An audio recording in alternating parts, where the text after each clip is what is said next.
Hey there and welcome back to the Code Wrinkles channel for a brand new video, and in this one we will talk about how to perform claims-based authorization in a Blazor server application. And you will see that this is actually not very complicated at all. In fact, it's actually very simple. And the only thing is that we have to a little bit understand how Microsoft ASP.NET Core Identity works. How can we add a claim to a certain user? When do we add a claim to a certain user? And then make sure that when we authenticate that user, that also that specific claim is included. That would be very important. And of course, after that, the only thing that we would need to do is just use a policy that we can apply on AuthorizeView, and then we could simply implement this very simple policy or claims-based authorization in a Blazor server application. Now, as said, this process actually, or most of the part, or most of the process is the same for regular ASP.NET Core applications, only the latter part where when we actually apply this to Blazor server application is very specific to Blazor server itself. But other than that is very common and straightforward regular ASP.NET Core authorization policies. So let's get right into it, and the first thing that we would have to talk about is how do we even get claims for the users?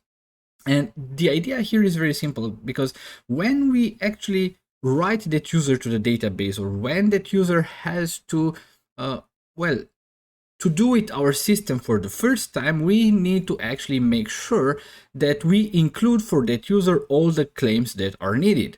Now, claims are actually very simple things. They are pieces of information that we attach to a certain user. Like we already have claims for name, for username, and they are added automatically when we sign in the user. But of course, using the exact same process, we could even add our custom claims based on which we can implement our custom logic in our application. That logic could be implemented either, for instance, for authorization purposes, like we will do right now, or it could be to actually have real application logic based on the value of certain custom claims that we add to the user. So as a summary for this one, a claim is nothing else than a piece of information about that specific user, and you can think about that as being a key and a value pair. So that's mostly it. Now, when it comes to our application that we have also used throughout all the videos that we have created on Blazor Server Authentication, that you can check, of course, in the playlist to which this video belongs. Here, it would make sense that we have this register endpoint through which we can register users, of course. Now, as I say, this is actually the first interaction of the user with our system. So the idea is that if we need some custom information from the user that we want to add in a custom claim, then we should require that as part of the registration process. So right now, what we have is that on this registration form, we have just username and a password. These are the only pieces of information that a user right now needs to provide when he or she wants to register to use our application. But we could certainly add to that, for instance, a city field in which the user, and that should also be required because we want to have that as a required field so that we can add a claim for that. The idea is that what we want to achieve in the end is, for instance, you know that we have that fetch data component that fetches some weather forecast for us. Now, the idea is that we want to maybe only support certain cities, but not others, because maybe our application is not very well widespread so far, and we can't really support weather forecasts for all the cities in the world. So we have maybe just one for which we support, and for all the others we actually don't support it. So this is the exact scenario that we want to implement. So if it comes to getting started to implement that, as said, we need to get this information as part of the registration process. So let me go here to this register Razor page. Sorry. And here, first of all, for this input model, we need to add another property here. So it will be public string, and we want to get a city. And that's a regular property. And we also want to mark this as required because we want users to be obliged to specify the city that they reside in as part of the registration process so that we can actually implement that feature, for instance, only for supported cities. So we will just say here that it is required. So that would be it for the model itself. Now, of course, the only other thing that we need to do is very, very simple. We just need to go here to the CS HTML part, and let's just add here another form control for that. And I have copy pasted this already. It's very, very simple. It's exactly like all the others, only that in this case we have the label at and the input for input city, not password or email, but for the city, because this is how we actually bind things here when it comes to Blazor pages. Now, as we have already done this, we can come back here to our code behind file and just think about for a second the logic that we have right now. So let's summarize here. So first of all, we check if the model state is valid. So if it is not valid, then we just return the page and users would have to actually provide new information that is valid. But if everything is valid, then the first thing that we do here is we create an instance of identity user. Then we use the user manager, which once again is a service provided by Microsoft ASP.NET Core Authentication. We have registered Microsoft ASP.NET Core Authentication as a service, and that automatically adds all the needed services for this type of scenario. So we have this user manager that creates the user. Now, the result to this operation is an identity result that has a property of succeeded, and if it is succeeded, then, well, we sign the user in directly, so everything should be okay, and we do a redirect. In our case, we'll redirect to the home page. So that's right now the entire logic, and probably it's fairly straightforward that if we, during this process, also want to add some claims to this user, well, it's actually very, very simply to perform. It's just another operation that we have to do here to actually add that claim, and for that we first of all need a claim, and that would be equals to new claim. And here, yeah, IntelliSense was not very helpful in this case, and for this we would need this system security claims. So that's the namespace that we need for that. And as said, a claim is just a piece of information that usually comes in form of key and a value. Now the key, we want to name this city. That would be the title, the name of our claim. And the value would be, of course, what we have in the city input here on the model that actually arrives here. So now we got the claim. Now, the second thing that we need to do is, of course, using once again Microsoft ASP.NET Core identity to actually add this claim to the already created user. So we'll have here var claims result, let's call it that way. And also on the user manager, we have a lot of nice things like add claim async. So we can simply use this method, add claim async. And here we have to provide, first of all, I guess it would be the user and the claim. If not, then this is the other way around. Wait, okay. And it's called identity here. So it's like that. Okay. And this method, what it will do, it will actually add this claim in the database. And let me show you something here. So I will open SQL Server Object Explorer and I will navigate to the database that we are currently using for this one, which should be that one. And if we take a look at the tables, and once again, these are the regular tables created by Microsoft ASP.NET Core Identity. And here we see that we have this table ASP.NET users, where the information about the identity users is actually stored. But then we have here ASP.NET user claims.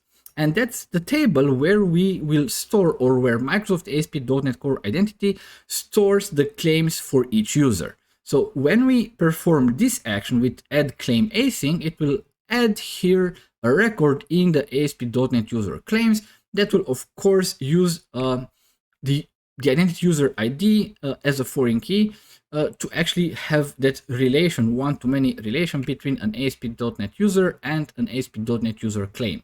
So that's actually what this operation does.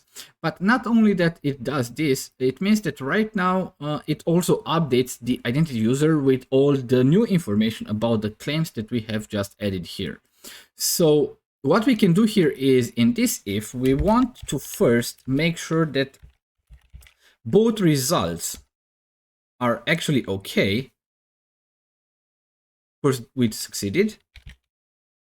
So we want to ensure that both results are succeeded, and if that is the case, we just perform the sign in operation.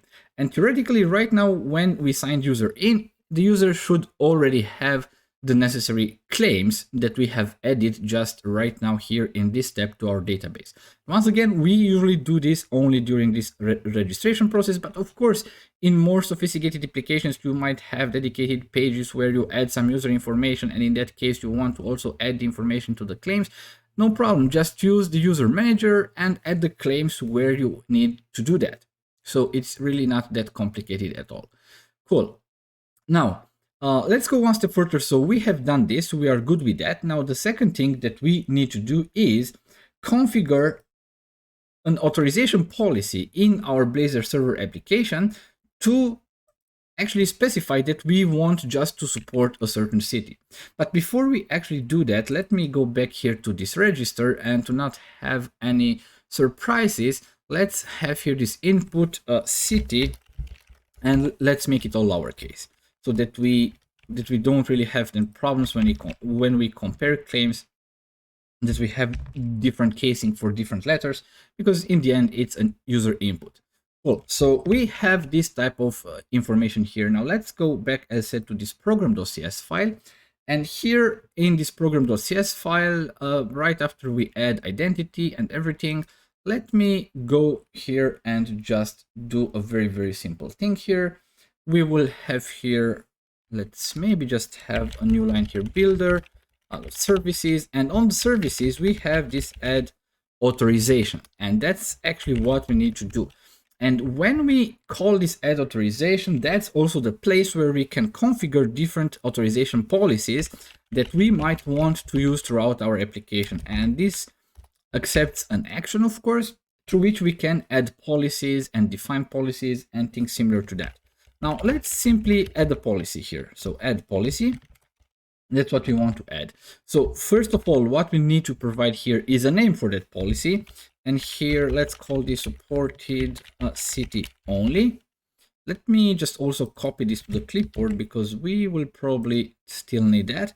And then this also supports an action for configuring the policy. So we'll do here policy.require claim.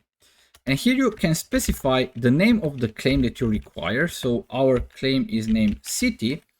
And then you can even specify, for instance, accepted values for that claim. And that's actually a params object. So we can specify more than one value. In our case, let's stick to only one value. And let's assume we want to only support this Timișoara city, which is in Romania, for this claims-based authorization. And that's actually it with that. It's that easy to actually use an authorization policy in ASP.NET Core. And of course, since we are using a Blazor Server application, it's that easy to add an authorization policy to your ASP.NET Core Blazor Server application. Now, of course, the final step that we would need to do is actually use that. And as said, our use case was that in this fetch data, where we display the weather forecasts, we want to do that only for users that are from a certain city, in our case Timișoara, because our app is just starting out. We don't really have information about forecasts in other cities. So the thing to proceed here is, as we already seen, when we want to conditionally display content based on authentication status, we use that AuthorizeView component. And that's exactly the same component that we will also use right now. And here we'll have, once again, two other components, like what we want to display if everything is authorized, and what we want to display if it is not authorized. Okay, so we are good with that. Now, that's a regular AuthorizeView component, as we already used, as mentioned during a previous video, in which we discussed how to conditionally display content based on authentication status. But this AuthorizeView component is actually more than that. It actually uses or relies on the different policies that you might add in your authorization services to actually check if a certain request should be authorized to access that specific component or not. Now, the only thing that we would need to provide here in this case, and that's totally easy is, for instance, to just supply here a parameter which is called policy. And in this policy, we can just provide the name of the policy that we actually want to have. And in this case, the authorized view will not only check for authentication, but it will check also that this policy is actually also satisfied. Otherwise, it will display the not authorized content. So let's maybe just customize this right now a little bit. Maybe we'll take this short paragraph and we want to display this actually here in the not authorized, and we'll just change the content a little bit to say here, unfortunately, forecasts are not supported for your city. So that's the message that we display. Otherwise, if authorization is okay, so if everything's okay, we just take all the content that we have right now and we will put that into the authorized component, which will only be rendered if this policy is actually satisfied. And that's actually it. That's how it's that simple to implement claims-based authorization in Blazor Server. But of course, you don't have to trust my word. We can even run this and try this out. And for the demo purpose, we'll have to register a few users, and we'll register 2 new users. One that it will come from the supported city, and the other user that for which we will provide a different city. So let's get started with that first. Let me bring this to the other screen. So what we want to do here is we want to register. And you see that we already have also this city. So let me use here user.example.com. That's the first user. Let's also provide a password for that user. And that's actually the city. Let's provide here London, okay? Let's have London. And maybe let's also have a breakpoint into our register code behind to actually also check here step by step what actually happens. So right now we should be good to go with that. So let me go back here and let's click the register button. So we have clicked the button and okay, the identity is created. It is also added to the database like we were doing regularly. So we have this result which was succeeded.